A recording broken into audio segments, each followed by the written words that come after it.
It was supposed to be the happiest day of her life. The church was filled with flowers, laughter, and blessings. Guests whispered with joy as music played softly. Sarah walked down the aisle in her flowing white gown, her face glowing with a calm smile. But behind that smile was not happiness. It was fire. A fire of betrayal. A fire of revenge. No one in that room could see it. But Sarah was carrying a secret that would turn this wedding into the most unforgettable day of their lives. 2 weeks earlier, everything seemed perfect. Adam, the man she loved, was preparing for their future. Together, they had picked the rings, chosen the venue, and dreamed of forever. But fate had other plans. Late one night, Sarah picked up Adam's phone.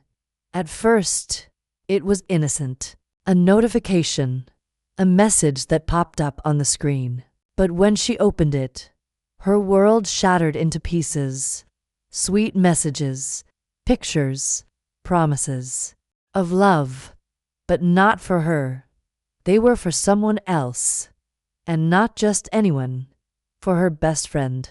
The person she trusted most. The betrayal cut deep, sharper than a knife. Her heart broke, but her spirit hardened. That night, Sarah changed forever. She could have confronted him. She could have cried, screamed, begged him to explain. But she didn't. No. Sarah chose silence. She chose patience. She chose revenge. She smiled at him the next morning, kissed his cheek, and pretended nothing had happened. Adam believed her.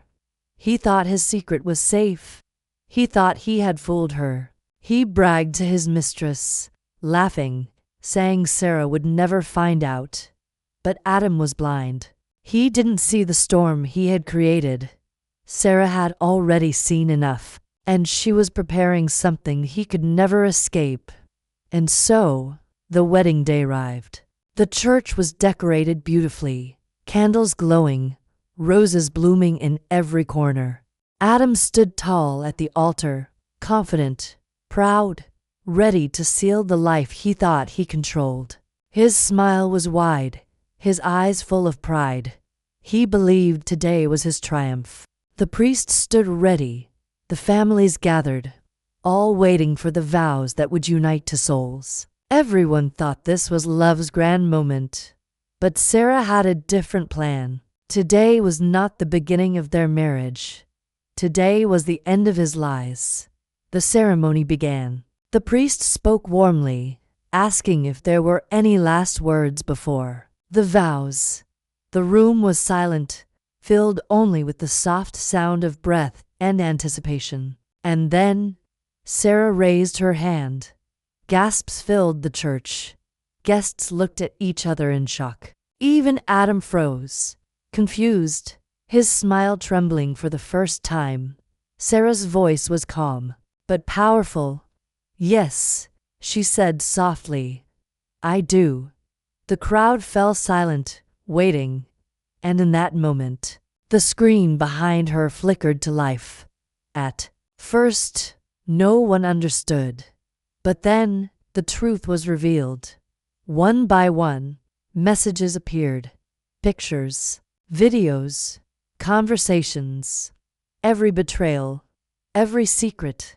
Adam's lies, his cheating, his shame.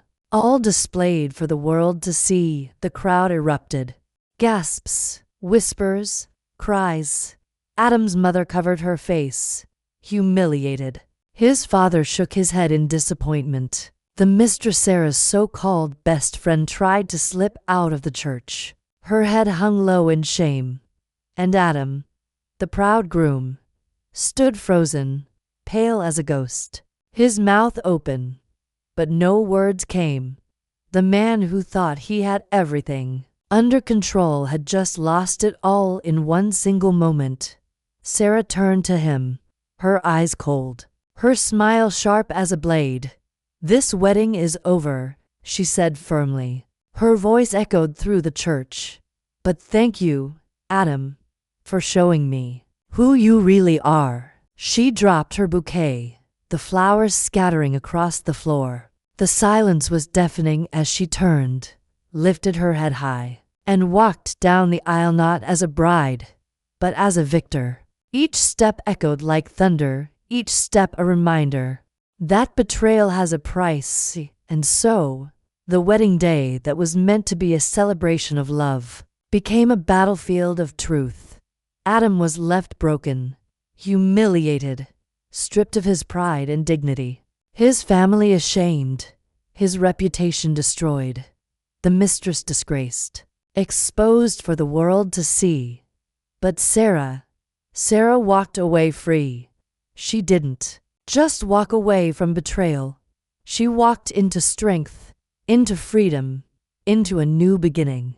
Because sometimes, the sweetest revenge isn't anger. The sweetest revenge is letting the truth speak for itself.